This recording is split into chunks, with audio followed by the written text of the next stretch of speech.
vocês. Um prazer estar aqui. Sou o professor Eduardo, do Programa de Pós-Graduação em Educação e Contemporaneidade, e tenho a grata satisfação de convidá-los para assistirem à apresentação do professor Dr. José Maria Carvalho Ferreira sobre seu novo livro, A Autobiografia de um Gigante. Ah, não! Um livro fascinante, surpreendente, muito bem escrito, uma história de vida libertária que começa no campo, passando por diversos engajamentos políticos, até as ideias anarquistas e alcançando alto grau na vida acadêmica. O professor possui graduação em Economia Política na Universidade Paris 8, graduação em Economia no Instituto Superior de Ciências do Trabalho e da Empresa,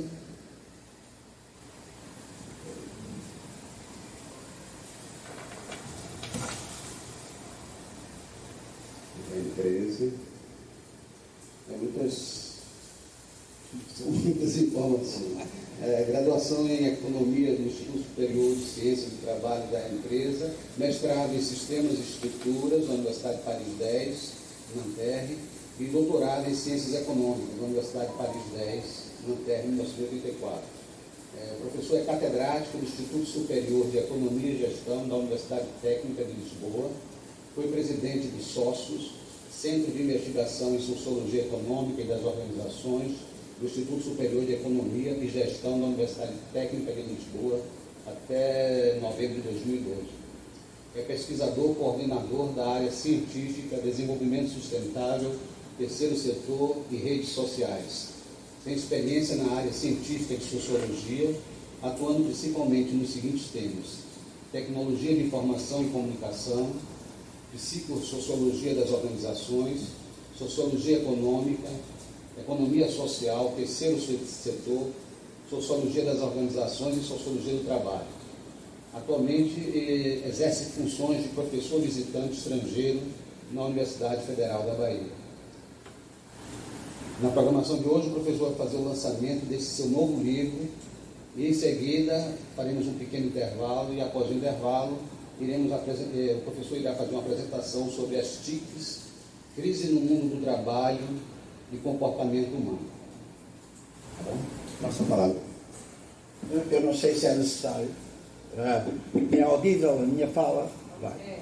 Então, queridas amigas, queridos amigos, é com imenso prazer que no dia 27 de abril de 2023 me encontro nesta sala Milton Santos, com base no convite que foi feito pela professora Eduardo Nunes.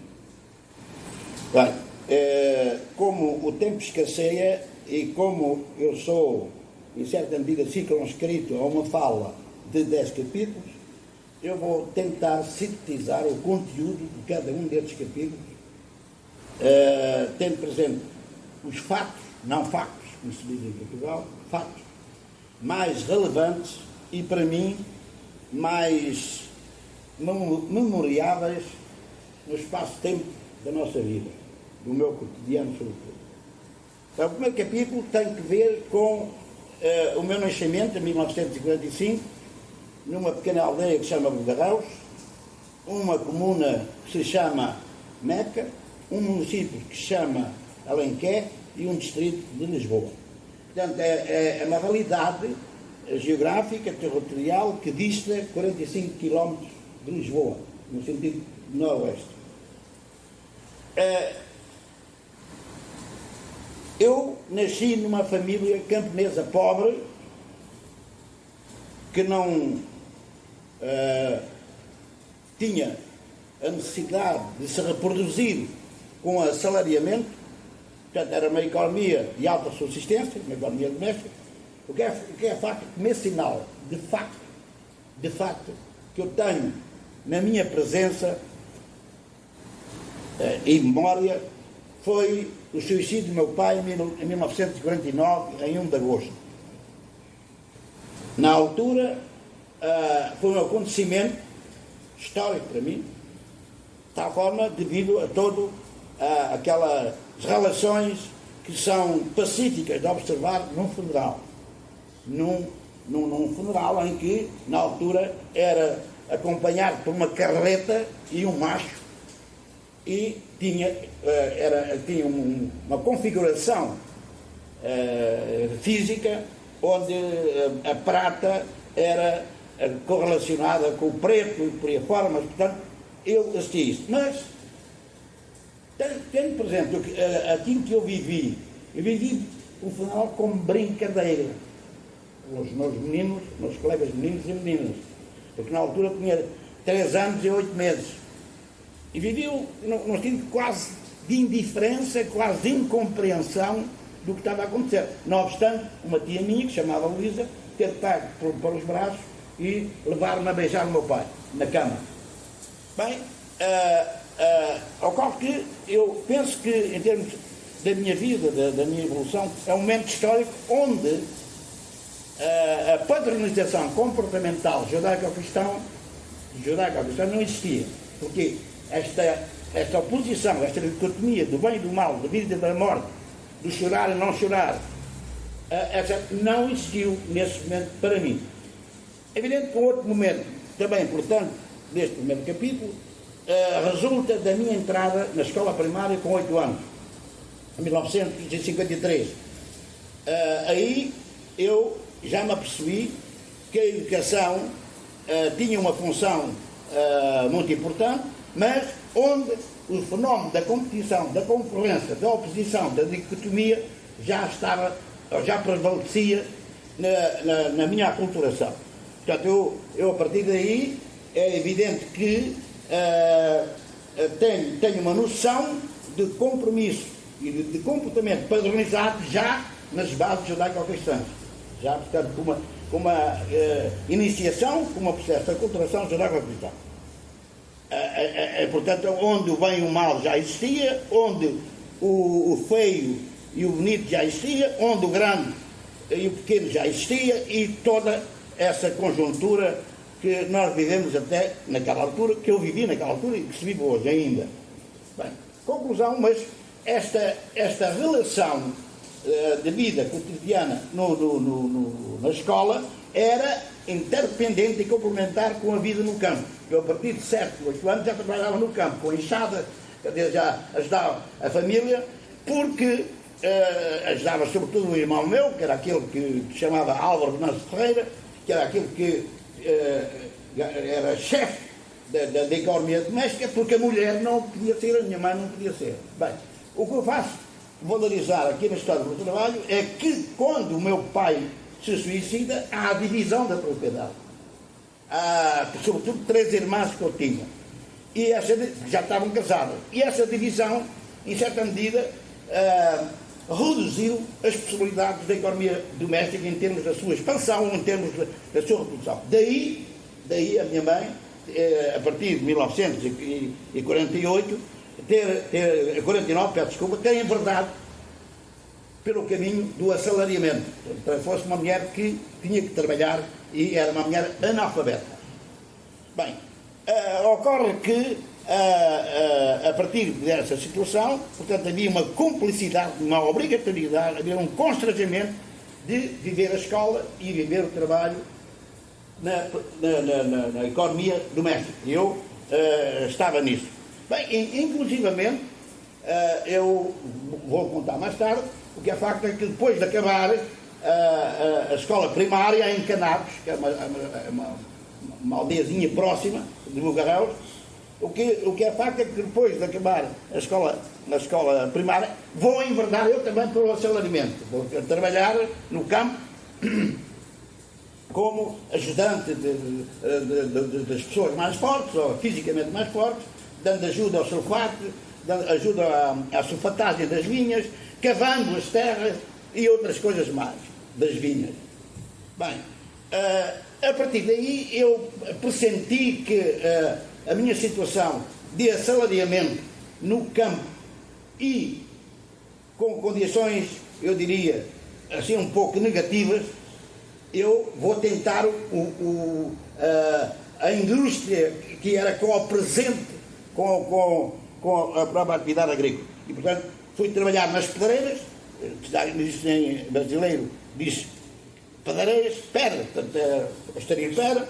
Fui trabalhar numa fábrica de tijolo, fui trabalhar num café e se bem me lembro, nas regiões próximas, foram estas profissões que eu tive mais representativas. No entanto, eu, paralelamente, ou dentro deste período histórico, ou a partir deste período histórico, este meu irmão, que tinha uma base de gestão da economia doméstica, ele era muito violento. Tanto que eu, quando ia à frente do burrito, um burro, que ele tinha no joelho uma ferida, e no verão, sobretudo, para lavrar a terra, para depois semear trigo, o que acontecia é que esse joelho era objeto do apetite das moscas e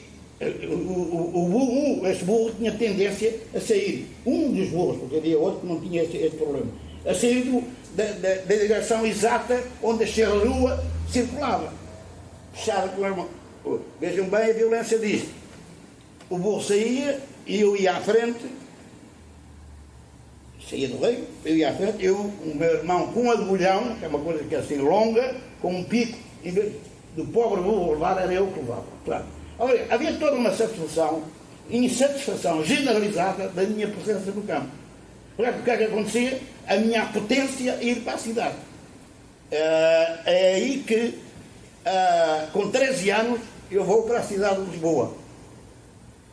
Em certa medida, estive burlado por um outro irmão que estava lá a trabalhar, que era Zé António Ferreira. Bem, eu vou para a cidade de Lisboa e aí começo a ter profissões, desde drogaria, café, leitarias, casa de legumes, etc. Mas essas casas não me permitiam aquilo que era fundamental na altura que eu começava a ter apetência, que é ir ao cinema, que é ter liberdade ao sábado e ao domingo. Portanto, já estou no segundo capítulo, permite o porquê da mobilidade, o porquê de sair do campo para a cidade. Bem, a partir daqui eu encontro uma solução que é viver com um irmão meu, este meu irmão, José António Ferreira, numa barraca que é junto ali a Lisboa, chama-se aquilo nas Chelas atualmente, onde fazem o Festival Rio de Música. Nessa altura não havia nada ali, mas o que é facto, vou com uma barraca. E, não obstante eu já ter vivido com o meu irmão num outro quarto, ele ficava com o dinheiro todo do meu salário, porque eu trabalhava na altura na mecânica, na Avenida João 21, como aprendiz mecânico, mas eu ficava com o salário e tinha tendência a ir para a prostituição e estava tudo. Bem, conclusão, eu à noite, era meia-noite mais ou menos, pego lá em Mil Escudos, na altura, não sei se era Mil Escudos, e fujo tinha na altura 14 anos, e fujo com um pacote de roupa e vou viver numa barraca na Travessa do Calado, número 22 em Lisboa, e aí de vez sou autónomo como personagem de vida. Bem, aí na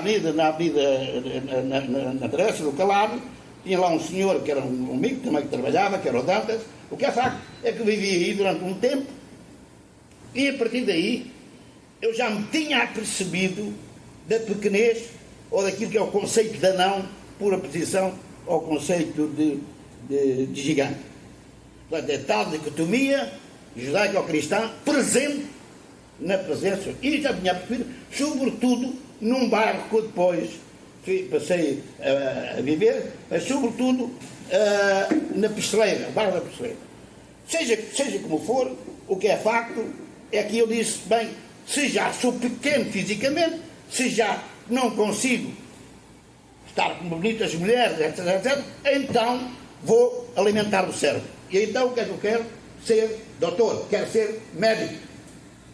A partir daí eu entro na escola industrial Afonso Domingos, previamente na Nuno Gonçalves, que era um o primeiro e o segundo ano, que era próximo da Travessa do Calado, e essa escola ainda existe, escola, portanto, Nuno Gonçalves, o que é facto que a Afonso Domingos foi abandonada depois dos anos 70. Portanto, não existe, está lá o edifício, mas não existe mais.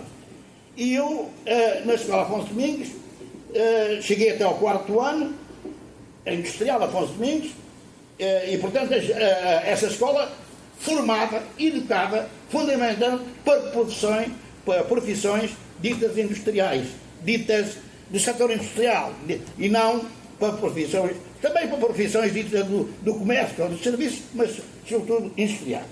Mas eu, como queria ser doutor, nem que seja pelo humanismo, mas também podia acariciar, pensava eu, as senhoras, as meninas, bem, quando acaba nos corpos, o que é facto é que sai dali dessa aposta, desse pressuposto de alimentação do cérebro e vou para o Liceu Francês Charles de Pierre.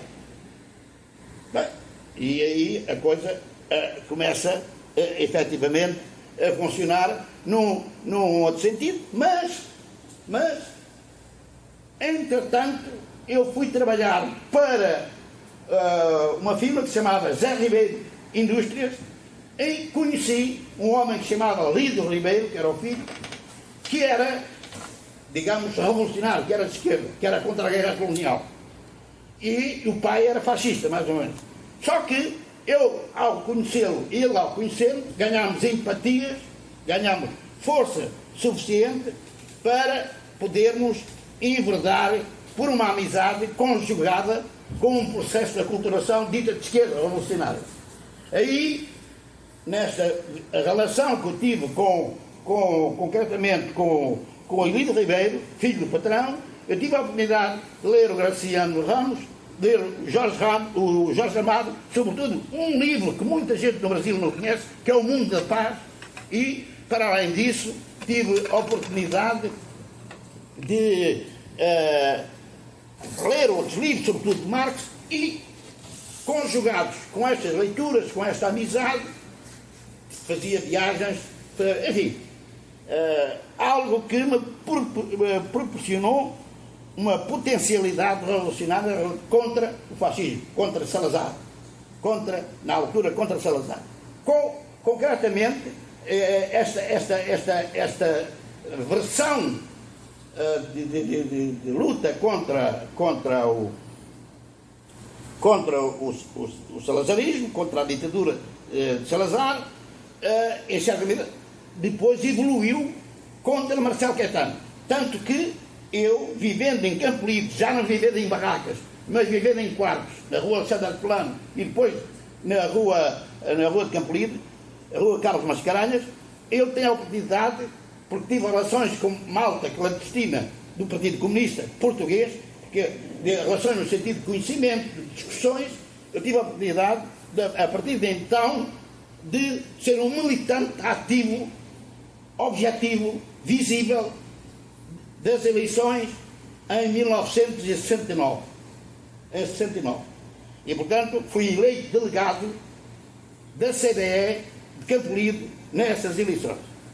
A partir daí, quer dizer, digamos que eu tive uma posição de luta e eu diria, de oposição, que era visível. Portanto, eu cheguei a fazer uma coisa que era impensável nesse momento histórico, foi, por exemplo, ir com uma pancarta para o Rossio, para a Central de Lisboa, onde estava lá, digamos, exposto de uma forma, eu diria, afirmativa, o regime, a luta contra o regime de Salazar.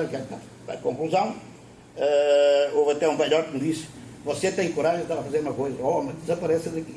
Conclusão, e mais conclusão, eu depois, mais tarde, estive preso, foi a única vez que estive preso, com 12 pessoas, entre os quais um grande amigo, que depois chegou a ser ministro, depois da Revolução de 25 de Abril, que é Francisco Pereira de Moura, e essa prisão, fiquei 12 horas só, na esquadra de Alto São João, em Lisboa, esquadra de polícia. Bem, conclusão, no dia a seguir a este fato histórico, Um polícia que jogava às cartas comigo no café em Campolide veio ter comigo e disse: rapaz, porque ele era também da PIDE, era um funcionário da PIDE, Polícia Internacional de Defesa do Estado.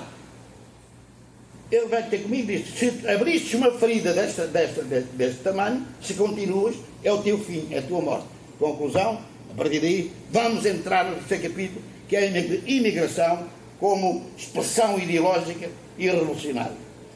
Ocorre que, a partir desta posição da PIDE, que diz que eu ficava esventrado se não seguisse os caminhos da normalidade do fascismo em Portugal, eu quero que faço? Vendi tudo o que tinha e depois vou ter junto, antes até já tinha feito isso, vou junto ao encarregado de negócios de Cuba a tentar emigrar para o verdadeiro comunismo, para a grande salvação da humanidade. Tive uma reunião com o encarregado de negócios, porque era impossível o embaixador na altura, tive 2 reuniões, e o rapaz, ele diz assim: muchacho, tu podes ser monitor das escolas técnicas. Enfim, Cuba é uma maravilha. Conclusão, vendi tudo, fui para Paris, através do endereço dado pelo Emílio Ribeiro, grande amigo que eu tive, como filho do patrão lá das indústrias, de Zé Ribeiro Indústrias, e deu um endereço Manuel Vila Verde Cabral, é um intelectual bastante conhecido, que era um dos homens dos cadernos de circunstância. Bem, mas o que é engraçado desse encarregado de negócio, diz: muchacho, tu fazes uma declaração de comunista contra o fascismo e dá 4 fotografias. Ainda hoje me pergunto onde é que foram essas 4 fotografias. Uma se foi para a PIDE, outra se foi para o Partido Comunista Português, outra se foi para a própria Cuba e não sei, e outra eventualmente para o encarregado de negócio que eu baixava. O que é facto é que eu criei um imaginário individual, que eu próprio chegava a Paris, o embaixador falava comigo e tratava de tudo, ia para Cuba. Desde esta posição até chegar a Paris, não tive uma palavra, não tive um escrito, não tive digamos, um apoio qualquer, seja ele financeiro ou outro, para ir para Paris por parte do embaixador, encarregado de negócios de Cuba, em Lisboa, e embaixador cubano em Paris. Conclusão, quando eu chego a Paris, que é este é o terceiro capítulo, quando eu chego a Paris, já em abril de 1970, chego em Paris, ocorre que vou entrar dentro daquilo que chama os cadernos de circunstância, porque eles eram distribuídos por Emílio Ribeiro, esse homem que eu falei, em Lisboa, e pela Marinha, pessoas que fizeram a Revolução, fizeram parte do Conselho da Revolução mais tarde, em 1974, 25 de abril. Aquilo que tiveram a festejar, onde o próprio presidente Lula falou quando esteve no Parlamento. Bem, seja como for, o que ocorre é que quando eu entro nos cadernos de circunstância, eles todos eram todos intelectuais. Eu era operário radical. Quando lá chego, inclusivamente, eles tentam falar comigo. Conclusão, há uma espécie de casamento entre a minha ação individual de tipo mais prático e uma ação coletiva ou individual teórica dos cadernos de circunstância. Portanto, eles metem-me no centro da sala, estão todos em redor, eram cerca de 20, homens e mulheres, e portanto há perguntas e respostas. E eles, o que é que eles defendiam? A luta radical do operariado contra o capitalismo, a abolição do dinheiro, e eram, em certa medida, distantes dos partidos políticos e dos sindicatos. Bem, a coisa tanto funcionou que eu ainda, em Portugal, clandestinamente, e em Paris, ajudei, foi a única coisa que eu ajudei, os cadernos de circunstância, porque eles escreveram 7 cadernos, eu não participei em nada disso, porque eu cheguei no fim dos cadernos de circunstância.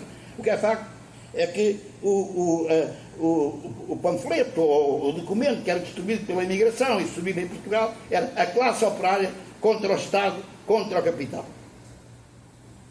Bem, a partir daí, isto funcionou, e eu em Paris começo a intervir no sentido mais revolucionário, mais ideológico, pronto, um bocado marxista, radical, e conselhista, Pankow, que é o teórico fundamental, e, ao mesmo tempo, quando chega em Paris, entra na universidade. Entra na universidade porquê? Porque a Universidade de Vincennes, Paris, 8, é uma resposta histórica ao maio de 68. O maio de 68, em França, foi efetivamente uma ação coletiva, sobretudo radical de costumes dos estudantes, que começou em Nanterre, onde eu fiz o doutoramento, aliás. Bem, seja como for, o poder instituído tinha dificuldades em lidar, em coordenar com este movimento. O que é que faz? Cria uma universidade à parte, um gueto, que é a Universidade de Paris 8, Vincennes. E então isto foi criado pelo ministro Edgar Faure, com a projeção e a decisão do presidente Pompidou. A universidade é criada em 1970, 69-70, e ocorre que lá eu tive a oportunidade de ter uma formação em economia política.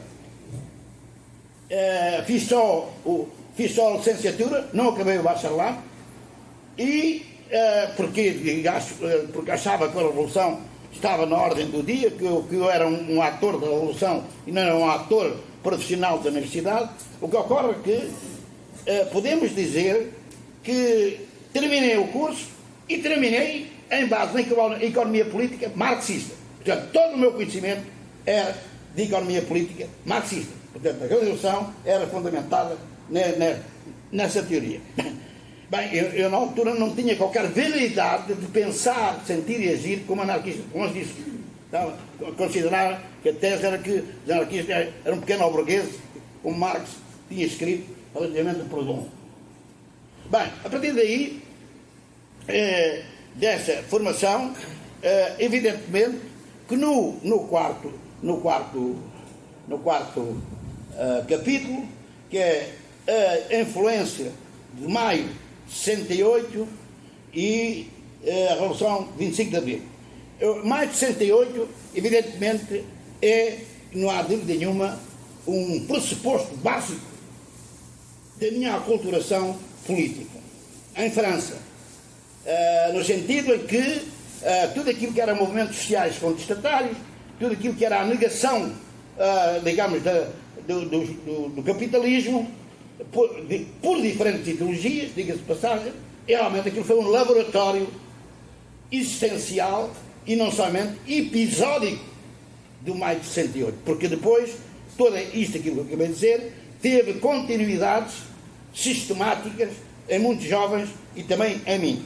Ora bem, a Revolução Portuguesa de 25 de abril de 1974 é também um repositório desse laboratório. Porque muita gente estudante, muito desertor, que fugia à guerra colonial, ia viver para a França. Sobretudo França.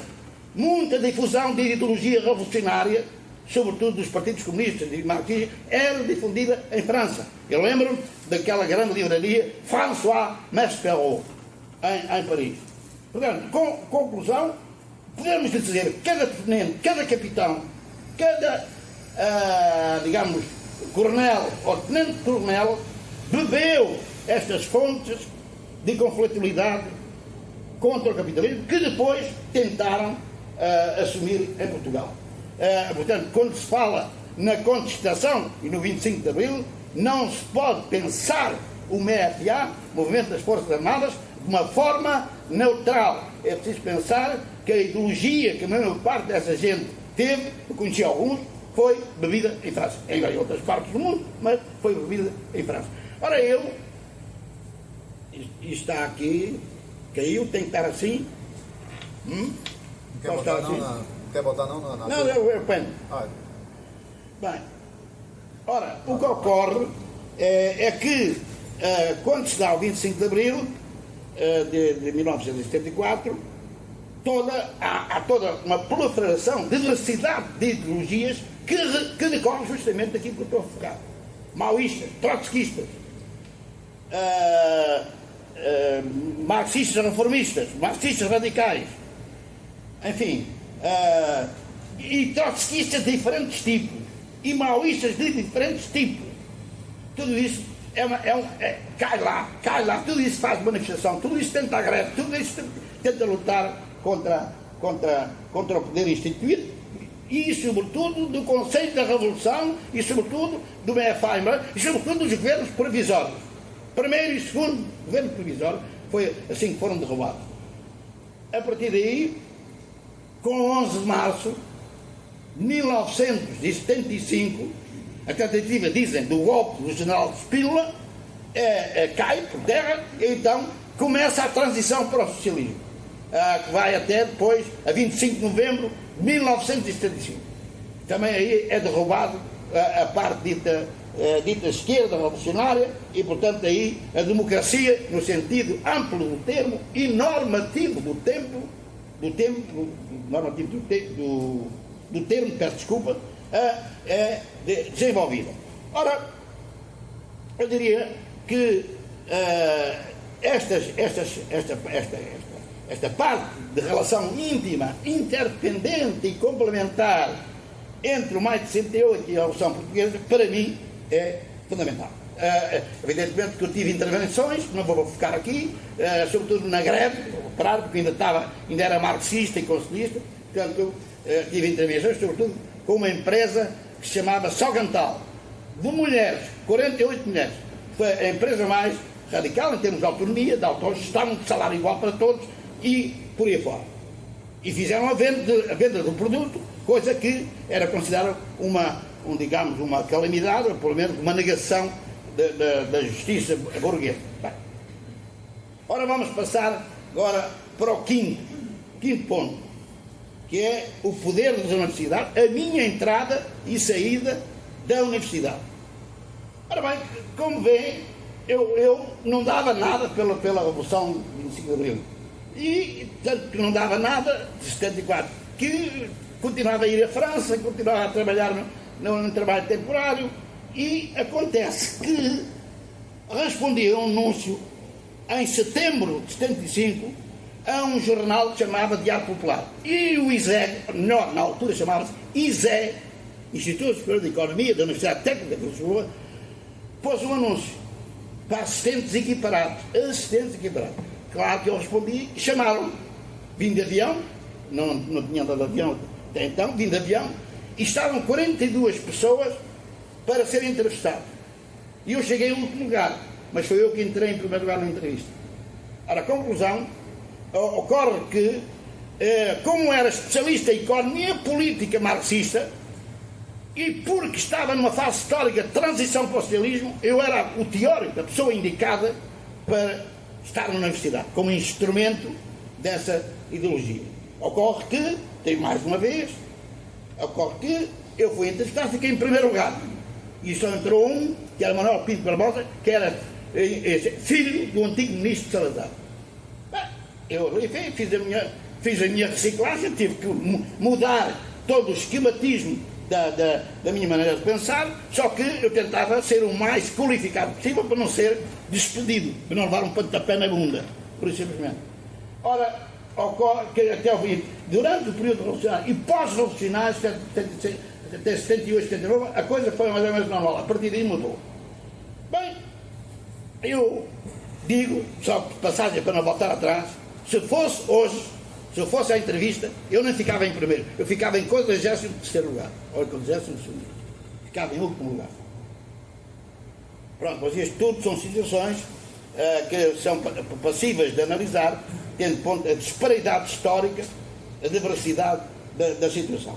Bem, eu caminhei no meu percurso normal, pronto, fiz mestrado em Nanterre, fiz doutoramento em Nanterre, por aí fora, e fui presidente pedagógico, presidente do Conselho Pedagógico durante 4 anos, lutei para a agregação em Sociologia numa escola de Economia e Gestão, lutei para o lugar do doutor e lutei por uma coisa que eu fiquei frustrado para a minha vida toda, para um bacharel em Sociologia Económica das Organizações. No Conselho Científico, 200 e tal doutores, 95% das pessoas, dos doutores, votaram a favor, 5% votaram contra. Pois esses 5% sabotaram e essa licenciatura está no baú, está lá no arquivo, à espera que alguma vez seja ressuscitado. Bem, e depois há cenas que eu considero que vivi de incapacidade manifesta, não digo todos os professores e professoras, de perceber o que é que está a passar no mundo, de perceber o objeto da observação, da qual se constrói um objeto científico, de qualquer licenciatura, de qualquer mestrado, de qualquer doutoramento, mas, portanto, isso são frustrações que eu tenho. Há outras coisas que é lutas, tentaram despedir colegas minhas, ou uma colega, que no sentido até de chamarem a polícia para colarem com ela, mas, ou melhor, despedi-la. Isso não aconteceu, mas, portanto, o que é que quer dizer? Engrandeci-me com a universidade, em poder e em dinheiro. Aprendi muito com a universidade, mas também há muita injustiça e muita contradição e muito conflito que é preciso, em certa medida, superar. Ora bem, o poder e o dinheiro nas universidades é algo que atualmente pode ser focado como teoria, não há dúvida nenhuma, mas o que eu tive aqui a fazer foi tentar relacionar, analisar factos, não tive a fazer teoria. Passamos agora ao sexto capítulo, reporta-se ao seguinte, que é do marxismo, passando pelo secessionismo até o anarquismo. Ora, o que ocorre, quer dizer, eu até 1980 estava neste mundo, 1980. A partir de 1980, 81, passei para ter uma posição diferente. Mas, vejamos, o marxismo. Eu, em certa medida, o marxismo, porque eu achava que a luta de classes, eu achava que as contradições e os conflitos na luta de classes, só elas é que poderiam, em certa medida, derrubar o capitalismo à escala mundial. Mas essa teoria da contradição entre as forças produtivas e as relações sociais de produção, eu opinava no sentido em que os partidos e sindicatos eram fábricas de gestão social do próprio capital. Portanto, o que está aqui em jogo é que a posição sobre o marxismo também não era só um opereirismo, não era só uma visão messiânica do operariado, era também algo que punha em causa aqueles que queriam liderar o operariado e os desviavam da sua premissa primeiro, que é a revolução social, que neste caso aqui que é os partidos e sindicatos. Bem, o marxismo, em certa medida, para mim, nesta visão, era uma visão um pouco, como é que dizer, em português, era muito limitada no meu entendimento, porque para além da luta de classes, para além da fábrica, para além das relações sociais de produção, há vida no sentido da festa, no sentido do amor, no sentido da amizade, no sentido de outras situações que não aquelas que eu acabei de referir como obreiristas. Bem, e isto até é bem verdade que mesmo no próprio, só para verem que não é uma questão só marxista, mesmo no próprio anarcossindicalismo, o homem ia para a taberna e ia para outros sítios, quer dizer, considerados positivos, e a mulher ficava em casa a lavar roupa ou então a cozer a roupa. Portanto, aqui, digamos, se fala em feminismo, aqui relativamente ao obreirismo, não há dúvida nenhuma que estamos perante uma situação limitada, para mim, não. É daí que eu adiro ao secessionismo. O secessionismo é uma teoria, mais ou menos, desenvolvida por Guy Debord, por Raoul Van Gaal e outros, no sentido que é preciso criar situações de prazer e de vida, superação da normalidade instituída. Eu aí não tenho problemas nenhum de eu dizer, afirmar aqui agora, que nesse seguimento, em Paris sobretudo, eu ajudei a criar um partido mandriquista. O que é que o partido mandriquista fazia? Desviava a mercadoria sem pagar nos seus lugares considerados imaginários. E por a gente com isso ia lá buscar a mercadoria, levava a mercadoria, não pagava e depois fazia grandes festas. É a minha grande, digamos, teoria do secessionismo, é baseada num comportamento exterior à fábrica, mas é um comportamento de desvio cotidiano a diferentes níveis contra o capitalismo, contra a sociedade instituída. Aliás, há um filme e há um livro, podem, ou 2 livros, mas eu sobretudo não quero Sociedade de Espetáculo, do Guy Debord, que podem necessariamente ter conhecimento daquilo que estou a referir.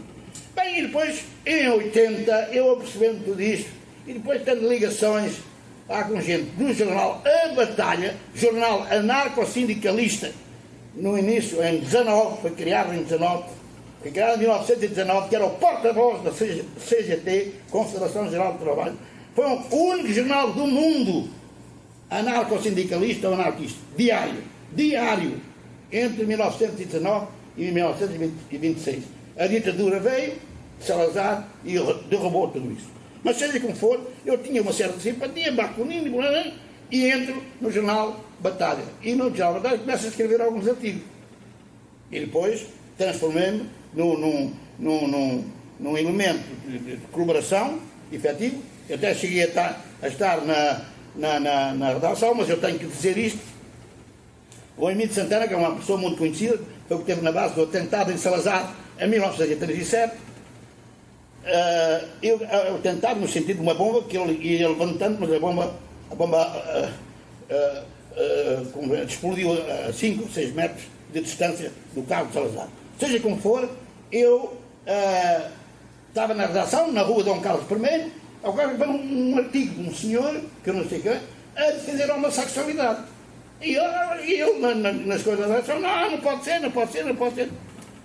Votou-se 5 contra 1, contra ele, o artigo, e ele escondeu o artigo e não publicou. Conclusão, a partir daí, foi embora.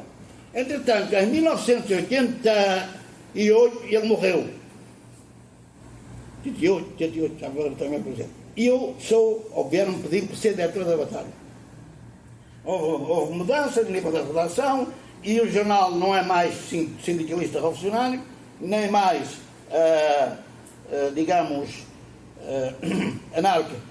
anarco-sindicalista, mas passa a ser jornal de expressão anarquista.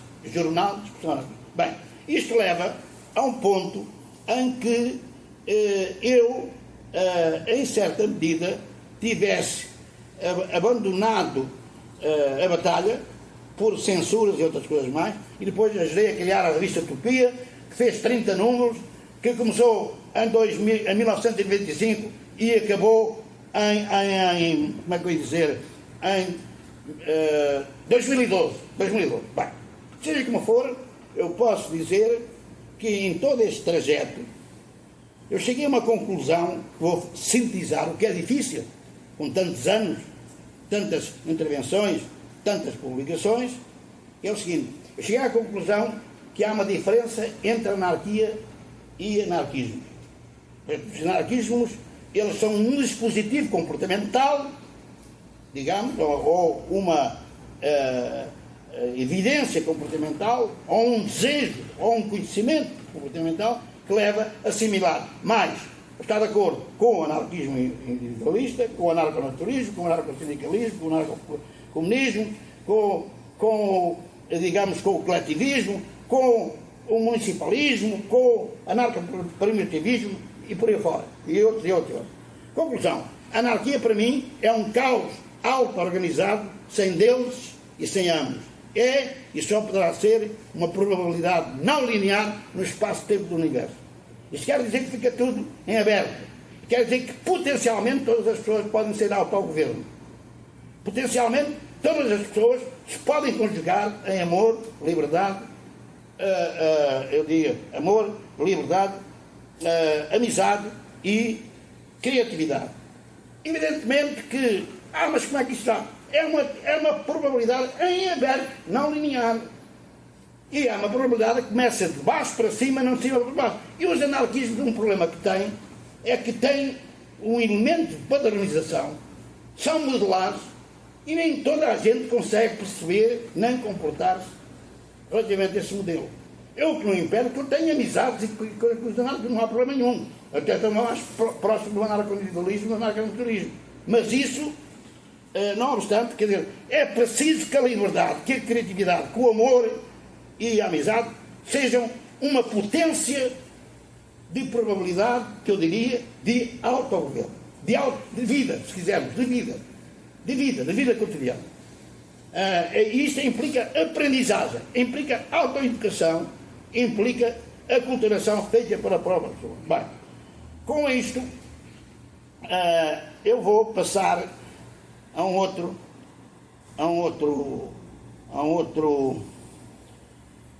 digamos, a um outro capítulo, que é o Brasil. O capítulo do Brasil denomina-se a minha expansão de vida no Brasil. Ora bem, eu penso que eu não digo que isto é um fenómeno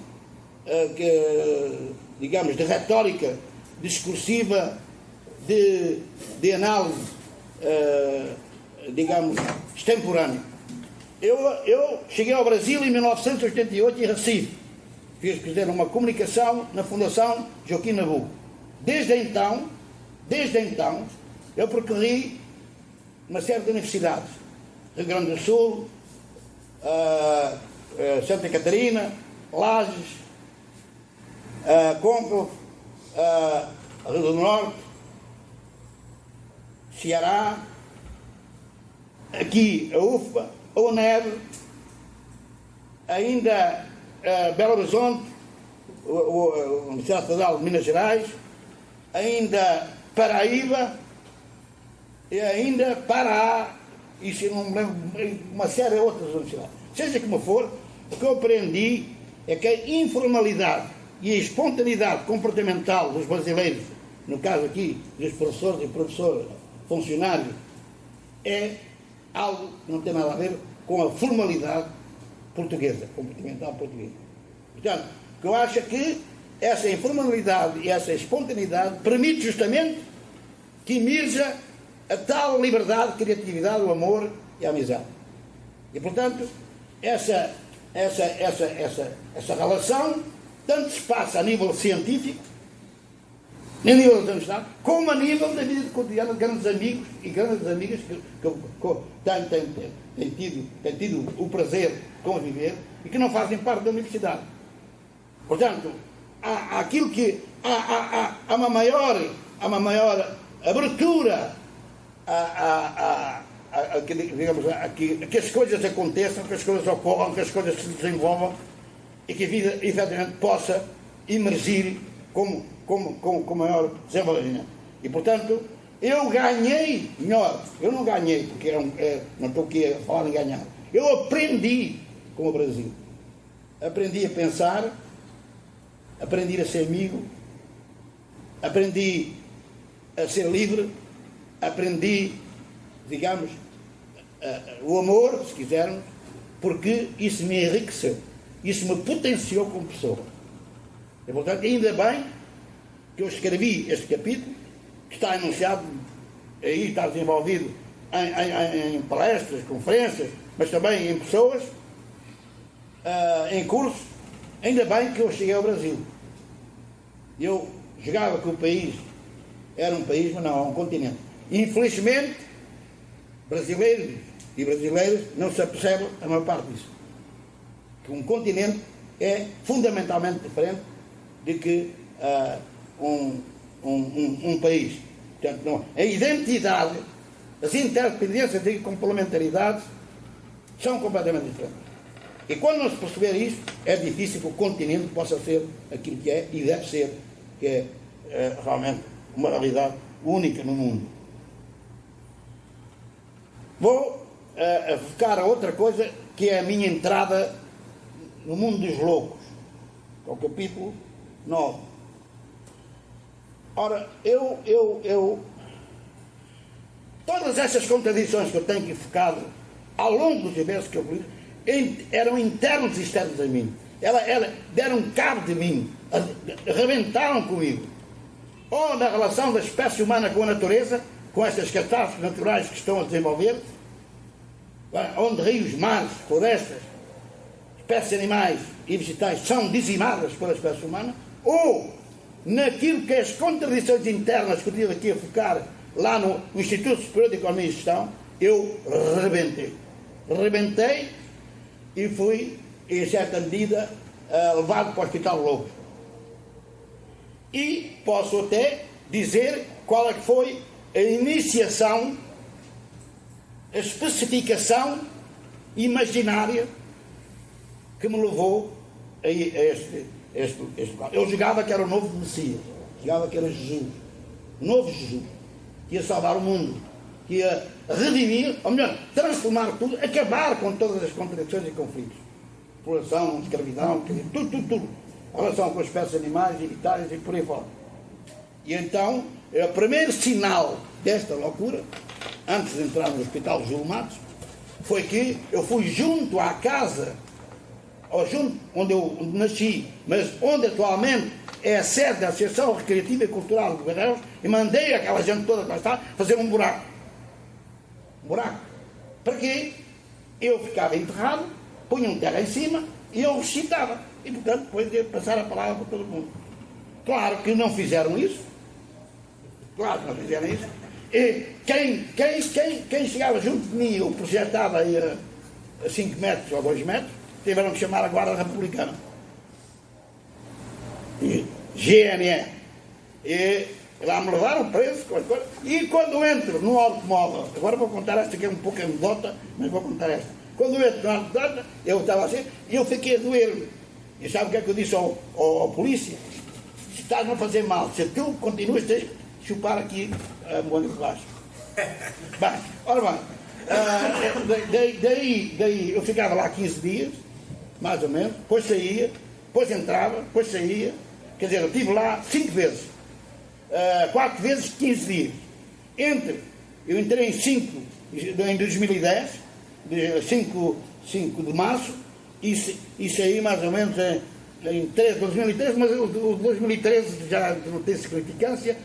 Fui até 11 de setembro, princípio de setembro de 2011. Foi 4 vezes. Conclusão, essa senhora, que era uma grande senhora que lá estava, deu-me um medicamento que era completamente distinto dos outros, porque antes eu sujava-me todo, urinava por as calças, era uma tristeza. Esta senhora que se chamava Anabela Alves Barbosa receitou-me outro medicamento. Conclusão, a partir daí tudo ficou estabilizado. Depois eu já estava curado, isso foi a última vez, já estava curado, o que é que eu faço? Retiro os medicamentos todos. Quando chega, eu entrei a última vez, em 2013, e a partir daí eu ainda queria continuar a não tomar medicamentos. Se eu não tomo medicamentos, eles vão fazer as análises e vou entrar outra vez. Mas, conclusão, de 2013 até agora, essa situação não existe. Mas digamos que lá eu percebi-me, dentro da loucura, eu até tentei fomentar um falancetando da relação entre doentes e companhia, no sentido em que a gente falava dos seus problemas, coisas completamente inimagináveis, das suas situações.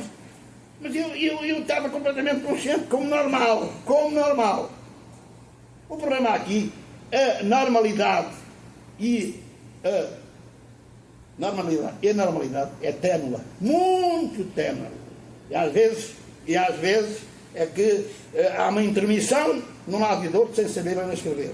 Portanto, eu digo, cuidado com os conceitos normal e anormal. Com muito cuidado. E se os desgraçados, como lá havia muitos que passam lá a vida e que andam a pedir cigarro cá na rua, porque aquilo é um grande hospital, é uma tristeza. Quer dizer, é um vegetal que anda para ali um instrumento e não é mais do que isso. Bem, eu aprendi muito com o Hospital de Loucos, porque fiquei mais ou menos a perceber o que é isto louco e o que é isto não louco.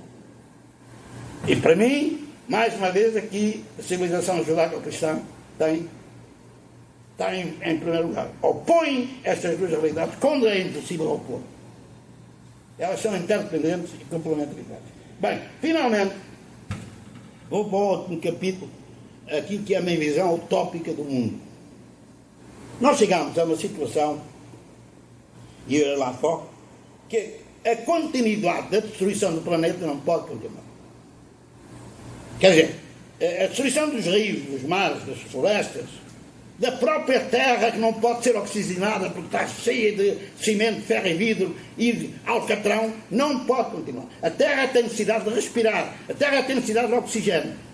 Ela está morta por essas cidades, grandes cidades. Por exemplo, é uma das propostas que eu fiz antes, mas agora, todas as cidades do mundo deviam ser destruídas, todas até atingir 45 mil habitantes, tendo presente a circulação, o transporte, a relação entre o comércio, a agricultura e a indústria.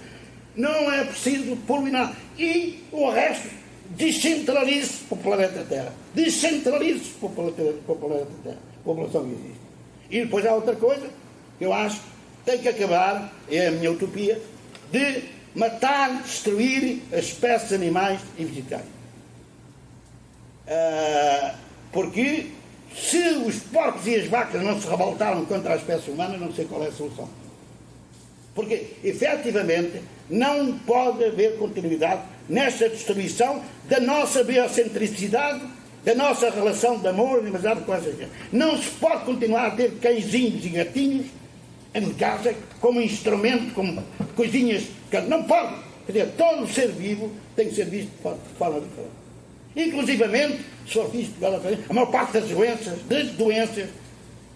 todas elas, sem exceção, eventualmente, eu não digo, não quero estar a ser aqui também uma espécie de aventureiro mediático, ou aventureiro, como é que a gente está a dizer, de soluções completamente imaginárias.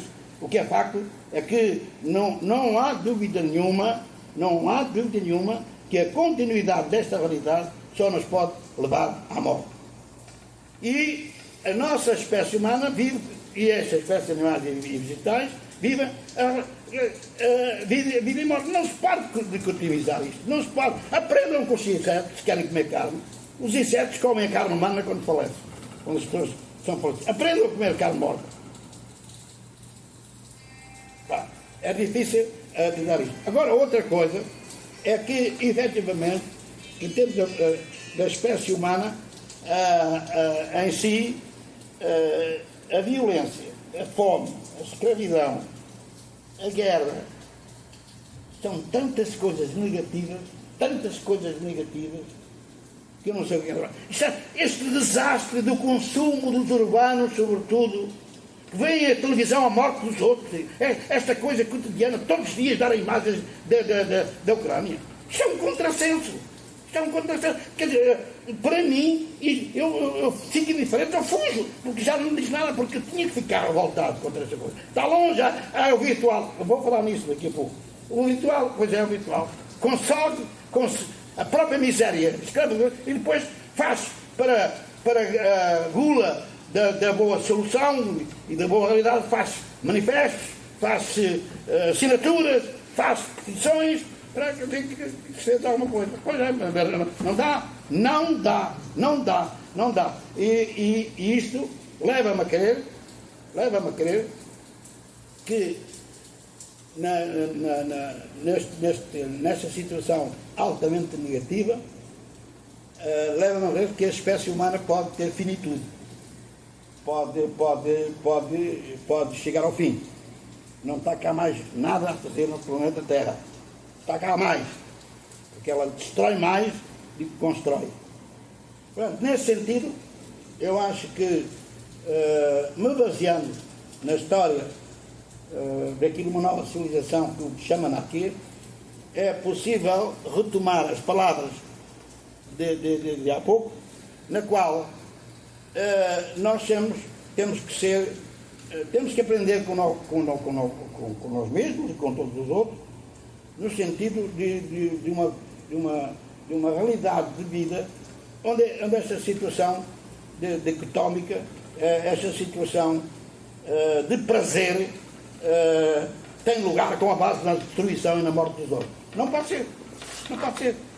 E a anarquia, no meu entendimento, deve evoluir, não no sentido de pensar vai construir um novo modelo de sociedade, mas no sentido em que é preciso alimentar o cérebro nesse sentido. É preciso autoeducar-se nesse sentido. Só nesse sentido. Mas nada, não pretende ser modelo, não pretende, quer dizer, impor, não pretende nada disso.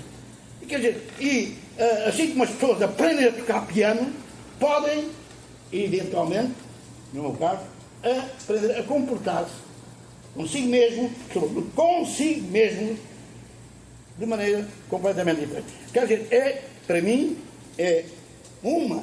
existem outras hipóteses, de não chegarmos à finitude da espécie humana. Para mim, não vejo, porque posso estar equivocado, posso estar aqui a delirar, mas não, eu não vejo. Não vejo. Mesmo relativamente às espécies animais e vegetais, a água e o oxigênio. O que está aqui a passar no Brasil? Tem alguma razão de ser? Tem alguma razão de ser? Então a espécie humana não é capaz, quer dizer, de viver com a água, viver com o rio. Em Portugal é a mesma coisa. De vez em quando lá, ainda há pouco tempo lá em Lisboa, taparam a parte do rio